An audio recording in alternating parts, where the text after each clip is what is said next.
जैसे बर्फ की सुइयां शरीर में उतर रही हो। उसी बस्ती में रहता था विकास, जो कि एक गरीब सब्जी वाला था। विकास की छोटी सी टिन की झोपड़ी के बाहर टूटा फूटा ठेला खड़ा था, जिस पर सुबह सुबह बेचने के लिए सब्जियां रखी जाती। अंदर उसकी पत्नी नीमा और 2 छोटे बच्चे गुड्डू और पिंकी ठंड से कांपते हुए सिकुड़े पड़े थे। विकास, देखो न, पिंकी का बदन भी बिल्कुल ठंडा पड़ा है, कंबल अपना पुराना हो गया है, आज तो चूल्हा भी नहीं जला, घर में लकड़ी खत्म हो गई और खाने के लिए राशन भी नहीं। क्या करूं सीता, आज बाजार में सब्जी नहीं बिकी, लोग भी ठंड में घर से निकलना नहीं चाहते, कुछ दिन से तो कमाई ना के बराबर है।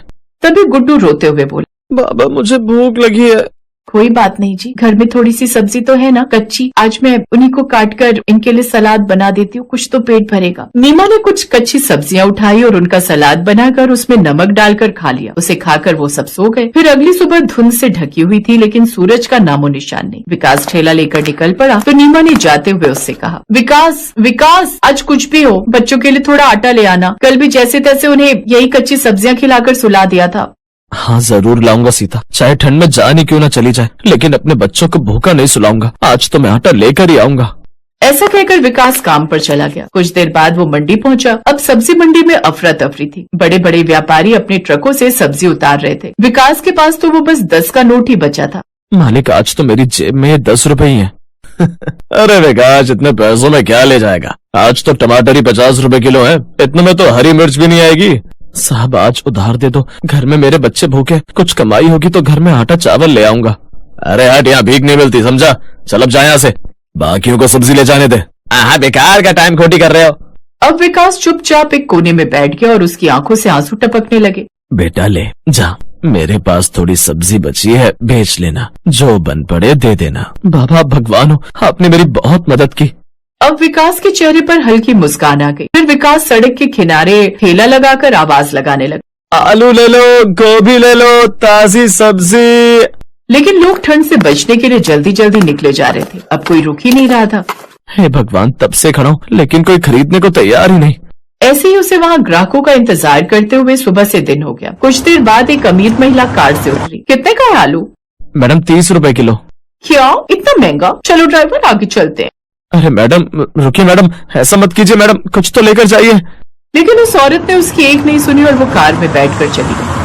हे भगवान, ये कैसे दिन दिखा रहा है तो मुझे, अगर ऐसे चलता रहा तो मेरा परिवार तो भूखा ही रह जाएगा।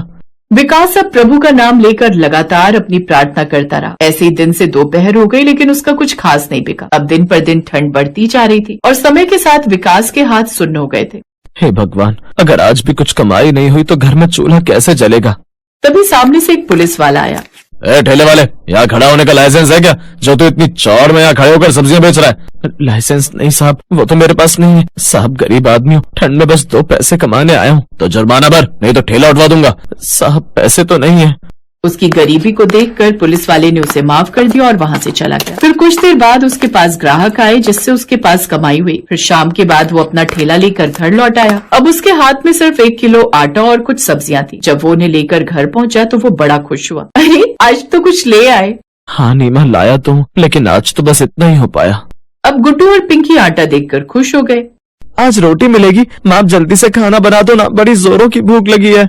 हाँ हाँ बच्चों, बस अभी बनाती हूँ। फिर नीमा ने जल्दी से चूल्हा जलाया। ठंड में भी रोटियों की खुशबू से झोपड़ी भर गई। उस रात उन लोगों ने खाना खाया, जिसके बाद वो अपनी उस एक रजाई में सो गए। फिर अगले दिन सुबह वही बूढ़ा किसान फिर आया।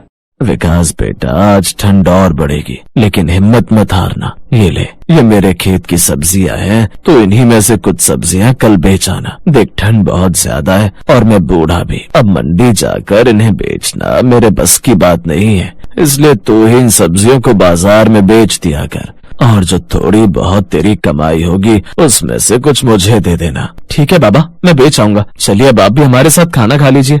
फिर अगली सुबह विकास ने ठान लिया कि वो हार नहीं मानेगा, इसलिए वो बाहर पड़ा रहा। कड़ाके की ठंड की परवाह न करते हुए वो काम पर चला गया और ठेला लेकर जोर जोर से पुकारने लगा, सब्जी ले लो, गरीब का घर चलेगा।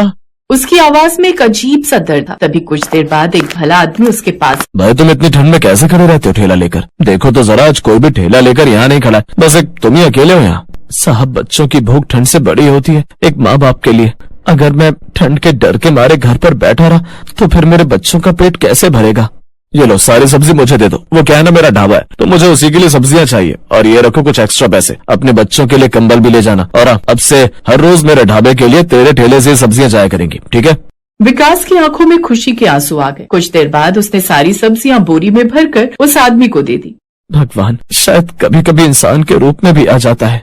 विकास जब कंबल और राशन लेकर लौटा तो नीमा की खुशी का ठिकाना नहीं रहा। भगवान का लाख लाख शुक्र है, आज तो कम से कम मेरे बच्चे अन्न खाएंगे। भला उस आदमी का। हाँ सीता, सच कहूँ तो मुझे आज समझ आया कि मेहनत और सच्चाई कभी बेकार नहीं जाती। बच्चे भी नए कंबल देखकर बड़े खुश हुए। ये बाबा, अब तो नया कंबल भी आ गया, मतलब अब तो हमें बिल्कुल भी ठंड नहीं लगेगी। हाँ माँ, जब तक तुम खाना बनाओ तब तक हम इस नए कंबल में आराम कर लेते हैं। बाबा, अब ठंड नहीं लगेगी। हाँ मेरे बच्चों, अब तुम्हें बिल्कुल ठंड नहीं लगेगी। नीमा, मैं अभी आता हूँ। विकास उस किसान के घर गया और उसे आधे पैसे दे दिए। ये लीजिए बाबा, आपकी मेहनत की कमाई। जीता रह बेटा, अब से तू रोज आकर मेरे खेत से सब्जियां ले जाया कर और जब मर्जी हो तब पैसे दे जाना, ठीक है बाबा? फिर विकास कुछ देर बाद घर लौट आया। उस दिन के बाद विकास ने बाबा के खेत से सब्जियां लेकर बेचना शुरू कर दिया। ठंड की उस रात विकास ने सीखा कि जिंदगी चाहे कितनी भी कठिन हो, हिम्मत और मेहनत से हर मुश्किल पार की जा सकती है। गरीबी और ठंड ने उसे तोड़ा जरूर, लेकिन उसके हौसले ने उसे जीतना सिखा दिया।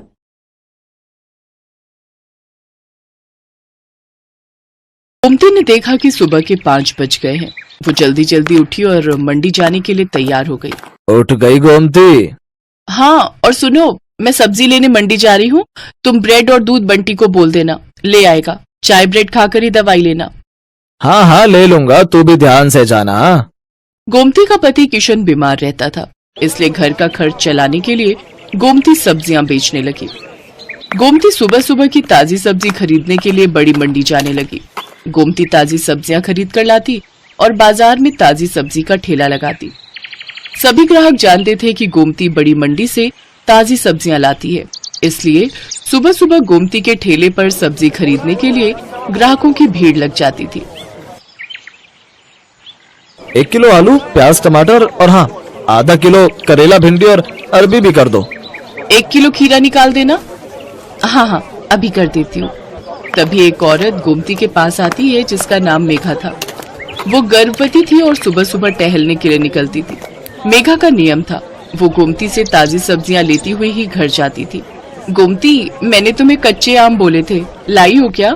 हाँ हाँ मेघा दीदी, आपके कच्चे आम मैंने पहले ही अलग ले लिए थे। ये देखो ताजे ताजे कच्चे आम। अरे वाह, इन कच्चे आमों को देखकर तो मेरे मुंह में पानी आ रहा है। वैसे कुछ भी कहो, सुबह सुबह की ताजी सब्जी की सुगंध ही अलग होती है, जो पूरे बाजार में सिर्फ तुम्हारे ठेले पर ही मिलती है। मुझे लगता है तुम बहुत मेहनत से सुबह सुबह बड़ी मंडी से ताजी सब्जियां लाती हो। कितने बजे उठ जाती हो गोमती?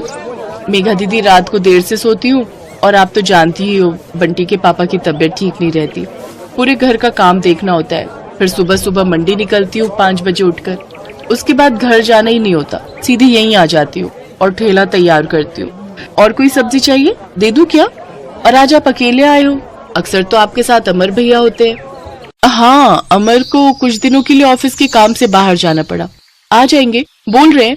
वैसे मैंने माँ को बुला लिया है, अकेली होती हूँ ना घर पर तो मन ही नहीं लगता। एक काम करो, मैं तुम्हें सब्जियां बता देती हूँ, क्या तुम रोजाना मेरे घर पर ताजी सब्जियां दे जा सकती हो? अब चला नहीं जाता, पूरा टाइम है ना इसलिए। हाँ हाँ, आप चिंता मत करो मेघा दीदी, मैं रोजाना सुबह सुबह की ताजी सब्जी आपके घर पहुंचा दिया करूंगी।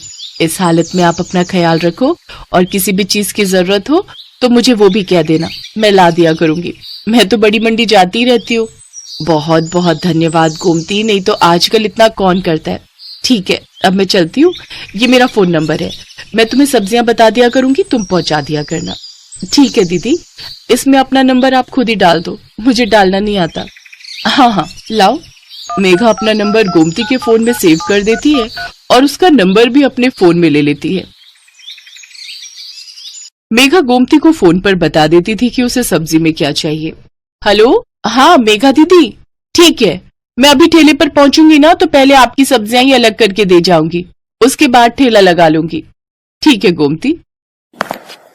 तुम्हारी ये सब्जी वाली बहुत अच्छी है, बेचारी रोजाना सुबह सबसे पहले तुम्हारी ही सब्जियां अलग करके दे जाती है। इसकी दी हुई भिंडी मैंने कल काटी थी, एक भिंडी खराब नहीं निकली, सब ताजी कच्ची कच्ची भिंडी थी। हाँ माँ, बहुत अच्छी है गोमती, पर बेचारी का पति बीमार रहता है, 3 छोटे छोटे बच्चे हैं, अकेले ही सब्जी बेचकर घर का गुजारा कर रही है। गोमती सच में बहुत अच्छे स्वभाव की थी।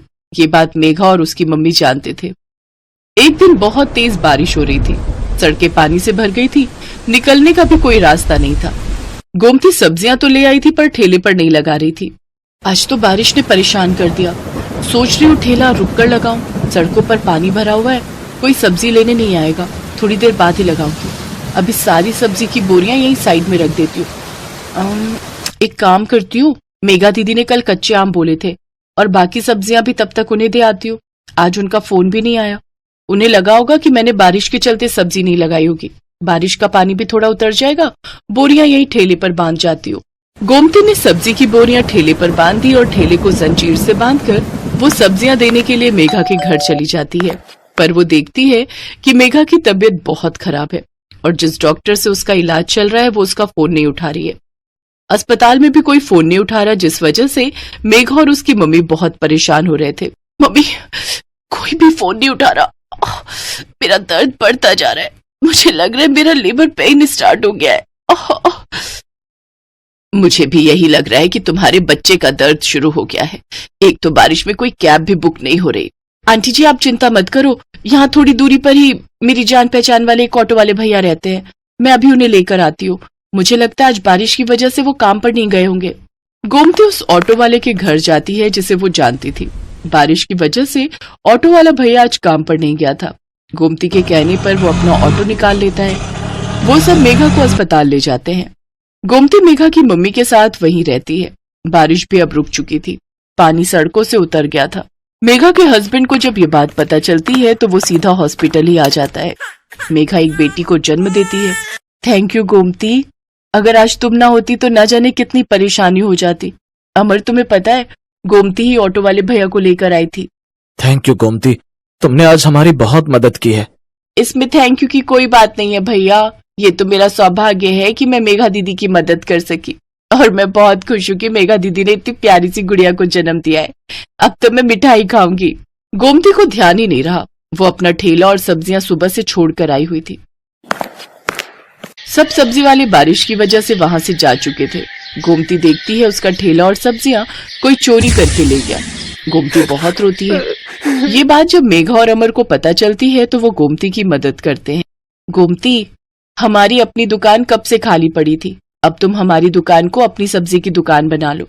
अब से तुम दुकान पर बैठकर सब्जी बेचा करो और टेंशन मत लो, हम तुमसे दुकान का कोई किराया नहीं लेंगे, तुम आराम से अपनी सब्जी की दुकान चलाओ।